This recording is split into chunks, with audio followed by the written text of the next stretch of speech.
Welcome back. Let's carve a hunting dog. Part 3.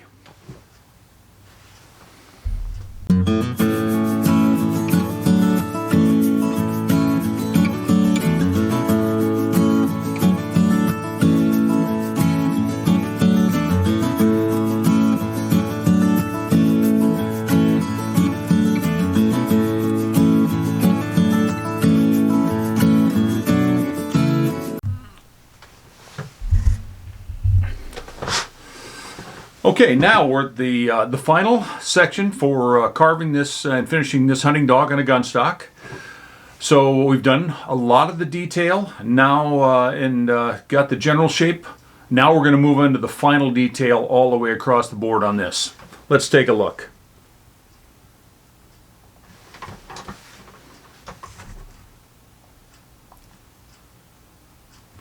Okay, I'm using a different tool here. This is an electric rotary tool. I'll show a picture of it there. It is much larger. It only really has a lot of torque. It can, if you use it to grind out wood, it can take a lot of wood out. It only moves at about 25,000 RPMs, adjustable.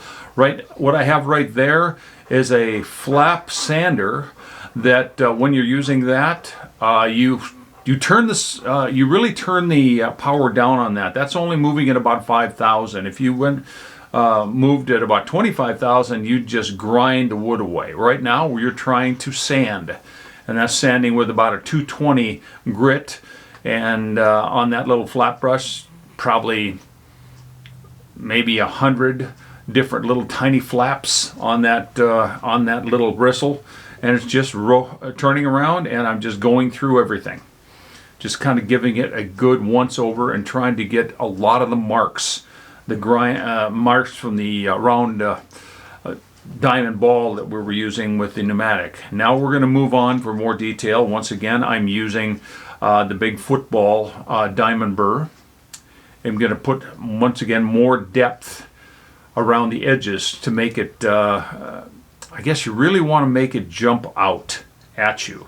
The more depth you can do to the background or maybe the outline, the better. And one thing I will do a lot of times is with everything like this, and that type of inlay is called that type of carving is called an inlay. I'm not actually doing a relief carving where I'm carving a scenery around it. I'm just doing the dog and leaving everything else around there, but to put more depth in it, I will take that straight carbide burr.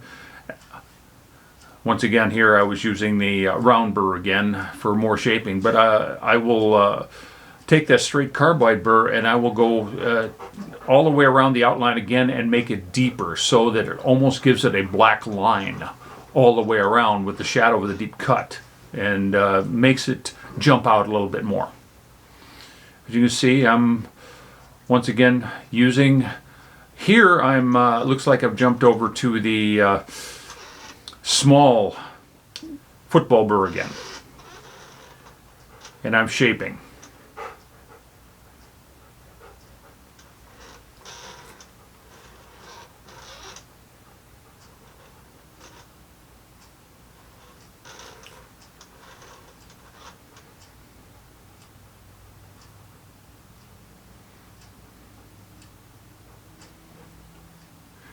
As you do this, you get better at understanding the musculature of animals. It takes some time, and reference photos are a real important thing to have with you. I mean, initially I had the drawing of this. This was taken from a statue, a trophy that the client had that wanted to put it on her shotgun.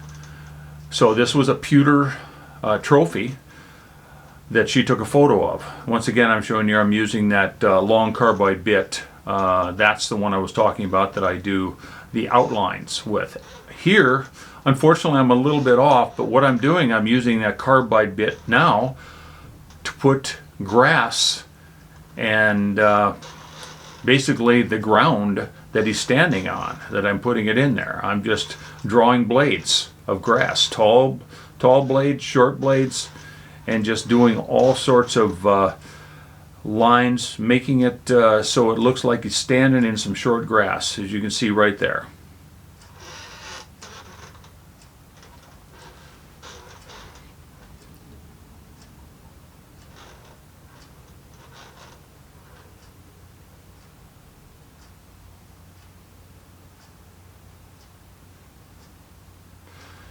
What I'm doing now is I used a tiny little pointed needle point bit, and I'm signing my work. You'll see I put my name and the date there. Real important, if you're going to be taking all the time to build this art and make this art, sign it. It's going to be around for a long time. It's going to be around a lot longer than you are. So make sure you're signing your work. So I'm jumping back to take more of the lines from all the carbide burrs out of it. And now what I'm taking there is a Scotch-Brite pad. Okay, it's a kind of a real harsh one, but it's not near as harsh as like a 330 piece of sandpaper. And I'm just rubbing it over and smoothing out some of the areas. It's great to go over something if you want to soften some things but not take out the detail. And now I'm going back over it with another round diamond burr.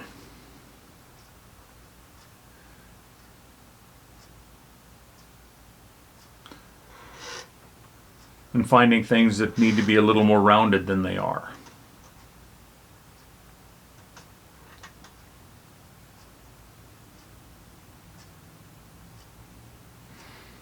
Trying to set this at a point so you can get a good look. You can see we've got the one paw up, but the other paws are in the grass.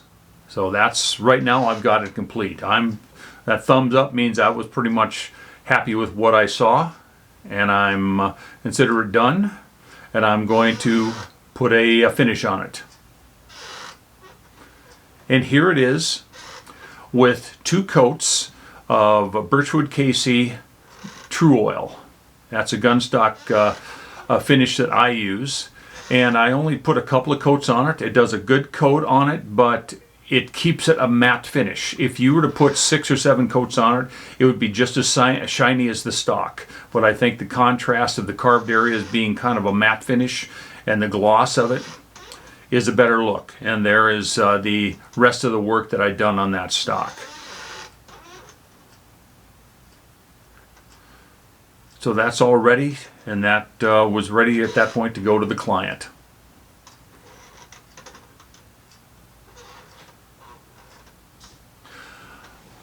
Okay, well, I hope you enjoyed this, bringing it all the way from pattern all the way to finished carving a little hunting dog. There's nothing like having a good hunting dog on your your shotgun.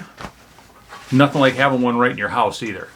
But anyway, thank you very much for tuning into this series, and I'll be back with you with more carving. This is Lance over at Hobbypreneur Outdoors. You have a great day.